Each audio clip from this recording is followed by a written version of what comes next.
Hello everyone, आज इस lecture के अंदर मैं बात करने जा रही हूँ प्रेगनेंसी इन RH नेगेटिव मदर के तीसरे भाग के बारे में। इसके पहले जो मैंने दो पार्ट्स डील किए थे जिसमें मैंने RH इनकम्पैटिबिलिटी क्या होती है और एलो इम्यूनाइजेशन क्या है, इनके बेसिक कंसेप्ट को समझाया था। तो उन दोनों पार्ट को इस वीडियो को देखने से पहले ज़रूर देखें ताकि इसकी कंटिन्यूटी ईजिली बन सके और आप इस टॉपिक को आसानी से समझ सकें। और इन दोनों वीडियोस का लिंक मैंने डिस्क्रिप्शन बॉक्स में दिया है। एंड इस वीडियो को अंत तक देखना बिल्कुल भी ना भूलें क्योंकि ये सारे ही पार्ट बहुत ही इंपॉर्टेंट हैं। नाउ इस पार्ट के अंदर मैं डील करूंगी कि जो एलो इम्यूनिटी होती है, यानी जैसे ही वुमेन सेंसिटाइज हो जाती है, जैसे ही फीटस के RH एंटीजन मदर के सर्कुलेशन में जब एंटर करते हैं, कुछ सेंसिटाइजिंग इवेंट्स मैंने ऑलरेडी बताए थे पिछले पार्ट के अंदर कि कब ऐसा होता है जबकि फीटो मैटरनल ब्लीड होता है, क्योंकि प्रेगनेंसी के दौरान तो कोई भी फीटस और मदर का ब्लड जो है वो मिक्स कभी भी नहीं होता है। लेकिन कुछ ऐसे इवेंट होते हैं जिसके दौरान क्या होता है कि फीटस का ब्लड जो है वो मदर की बॉडी में एंटर करता है, जिसमें एक बहुत बेसिक एग्जांपल है at the time of delivery. जैसे ही प्लासेंटा सेपरेट होता है उसी के साथ में कुछ अमाउंट में जो फीटल ब्लड होता है वो मदर के सर्कुलेशन में जाता है एंड देन उसी के साथ में उसमें प्रेजेंट जो RH एंटीजन है ये मदर की बॉडी में जाता है। कैसे वुमेन सेंसिटाइज होती है और कैसे एल्यूमिनाइज होती है और एंटीबॉडीज को बनाती है। तो ये मैंने डिस्कस किया था पिछले पार्ट के अंदर कि कैसे वुमेन सेंसिटाइज होती है। ओके, नाउ जैसे ही सेंसिटाइज होती है वुमेन क्या बनाती है, नेक्स्ट प्रेगनेंसी जब कंसीव होती है वुमेन की तो क्या बनाती है, उसके अगेंस्ट एंटीबॉडीज बनाती है जो कि प्लासेंटल बैरियर को इजीली क्रॉस कर जाते हैं। Okay, IgG antibody, okay, anti D antibodies जो यहाँ पे बन रही है RH एंटीजन के अगेंस्ट, वो जब मदर के सर्कुलेशन से प्लासेंटल बैरियर को क्रॉस करते हुए, क्योंकि IgG इजीली क्रॉस कर देता है प्लासेंटा को, ओके, और फीटस की बॉडी के अंदर ये एंटीबॉडीज आ जाते हैं। नाउ अब फीटस के ऊपर क्या इम्पैक्ट पड़ता है, फीटस कैसे अफेक्ट होता है जब ये एंटीबॉडीज फीटस की सर्कुलेशन में एंटर कर जाते हैं। तो क्या होता है कि जब ये एंटीबॉडीज फीटस के सर्कुलेशन में जब जाते हैं तो RBCs पे प्रेजेंट जो एंटीजन है RH एंटीजन, वहां पर जाके ये एंटीबॉडीज क्या हो जाते हैं, अटैच हो जाते हैं। ओके, क्योंकि हमको पता है कि RBCs के सरफेस पे RH एंटीजन होता है और वहीं पे जाके एंटीबॉडीज भी अटैच हो जाते हैं। ओके, क्योंकि उन्हीं के अगेंस्ट बने हैं तो वहीं पे जाके वो अटैच होते हैं। बट जैसे ही अटैच होते हैं फीटस के अंदर जो रेटिकुलो एंडोथेलियल सिस्टम है ये क्या करता है, इन सारी अफेक्टेड RBCs को, अफेक्टेड इसलिए क्योंकि इन सब पे एंटीबॉडीज अटैक कर चुका है, सो इन सारी अफेक्टेड सेल्स को, RBCs को लेकर जाता है और स्प्लीन के अंदर एक्स्ट्रा वैस्कुलर हीमोलाइसिस होता है। एक्स्ट्रा वैस्कुलर मीन्स क्योंकि यहाँ पे वेसल के अंदर डिस्ट्रक्ट नहीं हो रही, ये सारे सेल्स जो है वो कहाँ डिस्ट्रॉय हो रही है, कहाँ ब्रेक हो रही है, इन द स्प्लीन। ओके, सो ये RES reticulo endothelial system in सारी अफेक्टेड सेल्स को लेके जाएगा और स्प्लीन के अंदर डिस्ट्रक्शन करना स्टार्ट कर देगा। ओके, सो जब लगातार जितने भी एंटीबॉडीज RBCs पे अटैच हो रहे हैं वो इसी तरीके से ब्लड वेसल से हटते जाएंगे और जब ऐसा होगा तो फीटस के अंदर क्या फीचर होंगे, दैट इज एनीमिया, क्योंकि यहाँ पे RBCs काउंट धीरे धीरे क्या हो रहे हैं, डिक्रीज। ओके, सो फीटल एनीमिया सबसे एक मेजर फीचर है। लेकिन डिपेंडिंग ऑन कि कितने एंटीबॉडीज फीटस के सर्कुलेशन में एंटर किए और कितने उसके साथ एग्लूटिनेट हो रहे हैं, कितने रिएक्ट कर रहे हैं, उसके ऊपर डिपेंड करता है कि जो डिजीज है वो कितनी सीवियर होगी। ओके, सो कंबाइनली जब ऐसे हीमोलाइसिस जब होता है, RBCs का डिस्ट्रक्शन होता है तो ये वेरियस अलग अलग डिग्रीज के होते हैं और कंबाइनली इन्हें haemolytic disease of fetus and newborn कहते हैं। ओके, अर्लियर इसे इरिथ्रोब्लास्टोसिस फीटालिस कहा जाता था। तो मेजरली 3 टाइप की डिजीज जो है वो फीटस और न्यूबॉर्न में देखने को मिलती है। कंजेनाइटल एनीमिया जो कि सबसे माइल्डेस्ट फॉर्म होता है, दूसरा इक्ट्रस ग्रेविस नियोनेट्रम जो कि इससे ज्यादा सीवियर फॉर्म होता है और सबसे मोस्ट सीवियर कंडीशन जो होती है हाइड्रॉप्स फीटालिस है।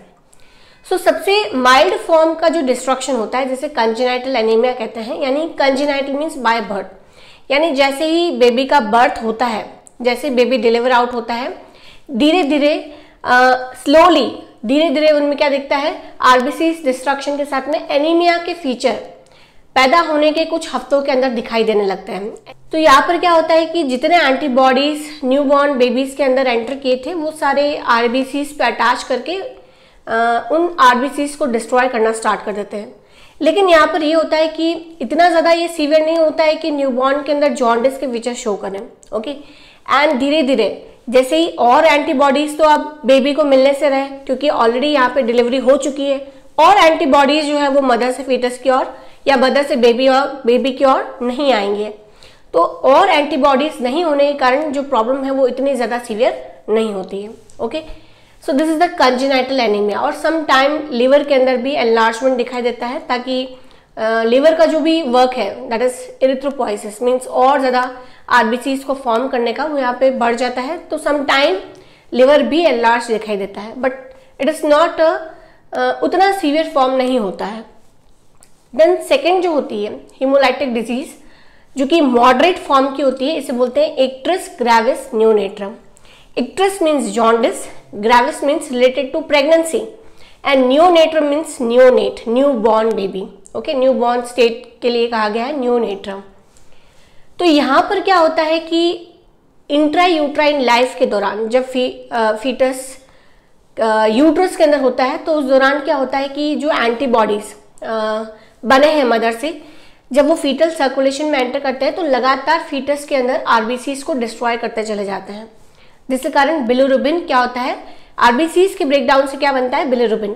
तो बिलिरुबिन का फॉर्मेशन होने लगता है।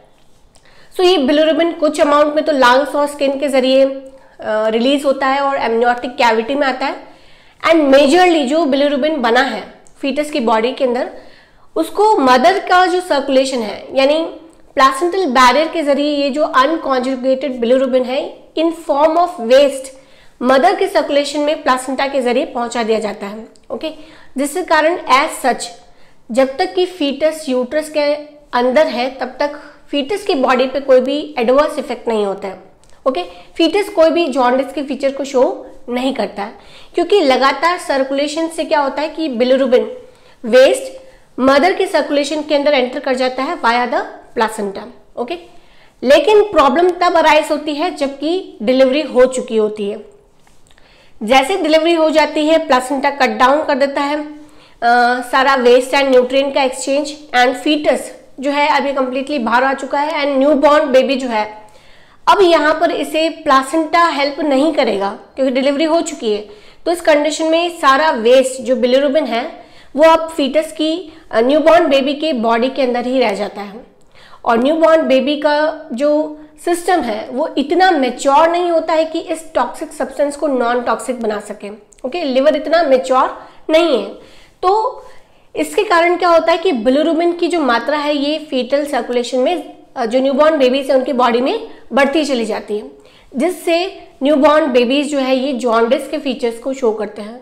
सो this is the moderate type where बच्चा जो है जैसे ही जन्म लेता है उसके विदिन 24 आवर्स के अंदर स्लोली जॉन्डिस के फीचर्स अपीयर होने लगते हैं, क्योंकि यहाँ पर बिलिरुबिन क्या हो रहा है, इकट्ठा हो रहा है सर्कुलेशन में, और सम टाइम ये इतना ज़्यादा सीवियर होता है कि इवन ब्लड ब्रेन बैरियर को भी क्रॉस कर जाता है, और ब्रेन जो सेल्स है वहाँ पर भी बिलिरुबिन जो है वो एक्यूमुलेट होने लगता है, कलेक्ट होने लगता है, जिसके कारण कर्न इक्ट्रस के फीचर्स मैनिफेस्टेशन भी न्यूबॉर्न में दिखाई देने लगते हैं।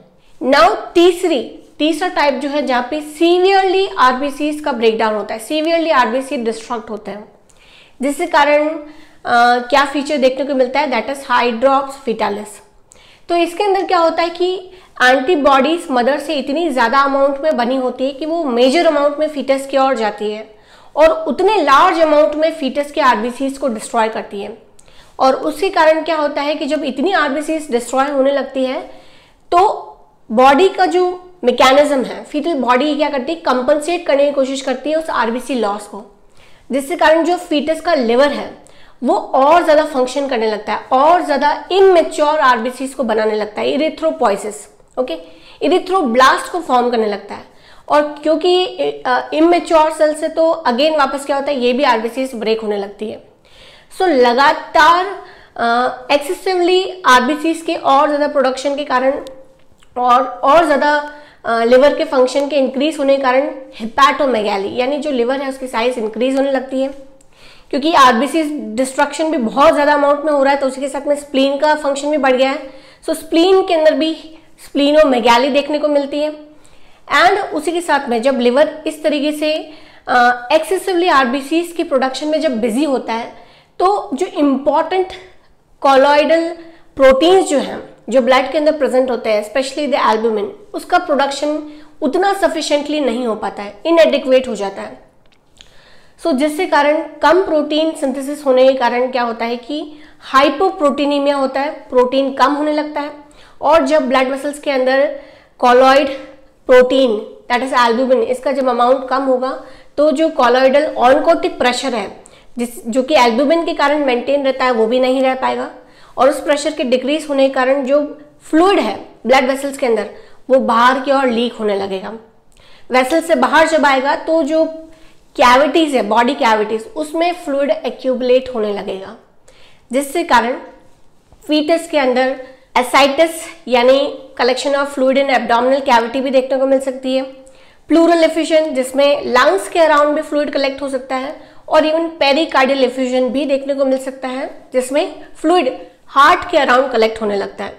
तो यहाँ पर इतने सीवियरली आरबीसीज के डिस्ट्रक्शन के कारण क्या होता है कि फीटस के अंदर एनीमियास के फीचर तो है ही है, साथ में टिश्यू एनॉक्सीमिया होता है, यानी ऑक्सीजन की कमी होने लगती है मेजर वाइटल ऑर्गन्स के अंदर।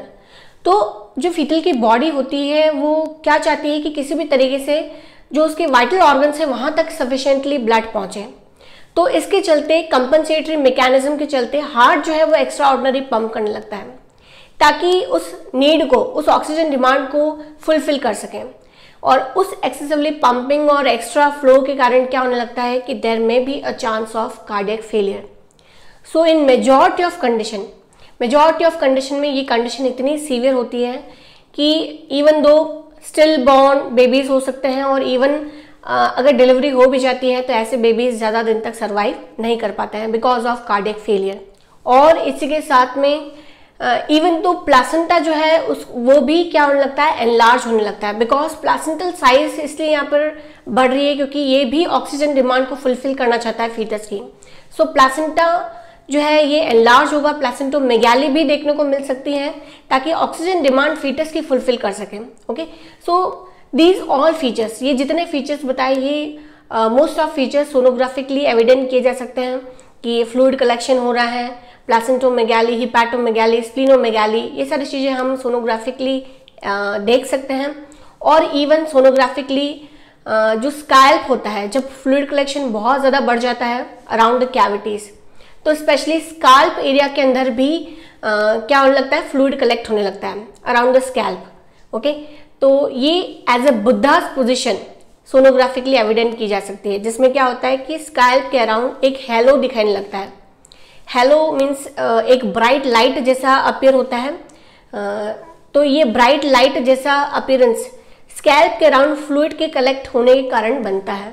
सो halo around scalp Buddha's position कहा जाता है। ये भी सोनोग्राफिकली एविडेंट की जा सकती है जब फ्लूइड कलेक्शन जो है वेसल से निकल के कैविटीज के अंदर जब ज्यादा बनने लगता है because of severe RBC destruction and hypoproteinaemia, protein की कमी के कारण फ्लूइड जो है वो बाहर की ओर रिलीज होने लगता है।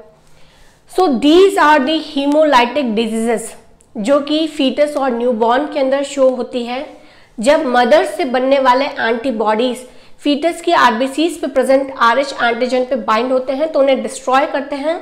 फीटस के अंदर मेजरली एनीमिया के फीचर्स शो होने लगते हैं, और डिपेंडिंग ऑन कितने एंटीबॉडीज बने हैं और कितने आरबीसीज डिस्ट्रॉय हुए हैं उसके बेसिस पे अलग अलग डिग्रीज के हीमोलाइटिक डिजीजेस देखने को मिलते हैं। तो ये यहाँ पर हमने समझा इस वीडियो के अंदर। नाउ नेक्स्ट पार्ट के अंदर हम डील करेंगे कि इस कंडीशन को मैनेज कैसे किया जा सकता है। Thank you.